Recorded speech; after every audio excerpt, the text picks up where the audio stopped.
Les nombreuses hésitations de la société humaine provoquent peine sur peine. Et s'il y a bien une façon de s'en consoler, c'est dans l'affection sincère, loyale et réciproque des bons et vrais amis. Tu ne trouveras pas l'amitié en la désirant, en la rêvant ou en cherchant à échapper à la solitude. On ne la recherche pas, c'est elle qui te trouvera. Et lorsqu'elle viendra, tu la reconnaîtras. Tout le réconfort et le soulagement de ce monde ne valent pas un bon ami. Les vrais amis sont ceux qui doublent tes joies et divisent tes peines en deux. Ils sont rares et doivent le rester, tout comme la main n'a pas besoin de plus de 5 doigts, en avoir quelques-uns est suffisant.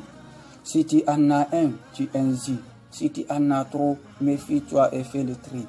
Aime ton ami pour ce qu'il est et non pas pour l'opinion que tu te fais de lui.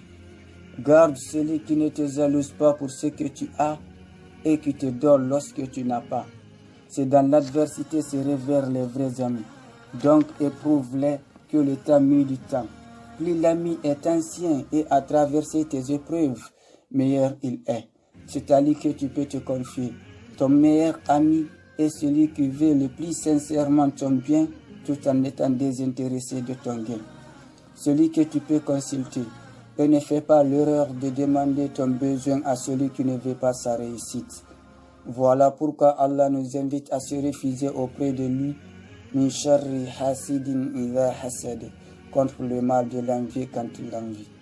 Considère ton ami comme une partie de toi-même que tu ne peux te séparer. Conduis-toi avec lui de la meilleure manière pour l'aménager. Ne pense pas du mal d'un de ses actes ou d'une de ses paroles tant que tu ne trouves une interprétation dans le bien. Et s'il te fait mal, chasse que tu ne peux réagir avec celui qui a désobéi à Allah envers toi d'une meilleure façon que d'obéir à Allah envers lui. Par contre, de ton côté, fais ton possible que tes actes et tes paroles ne lui laissent aucune mauvaise ambiguïté, car celui qui s'expose aux accusations ne peut blâmer ceux qui pensent du mal de lui. Ce qui détermine les bons amis, c'est la franchise et l'indulgence sur lesquelles on base leurs relations.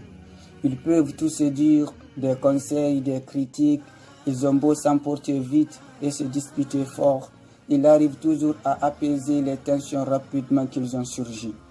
Si tu peux faire de ton mari ou de ton épouse ton meilleur ami, fais-le, mais ne romps jamais le lien avec ceux qui ont toujours été là pour toi. Réécoute ces paroles, note-les, enregistre-les et partage-les avec tes amis. Sur ce, je te dis à la prochaine.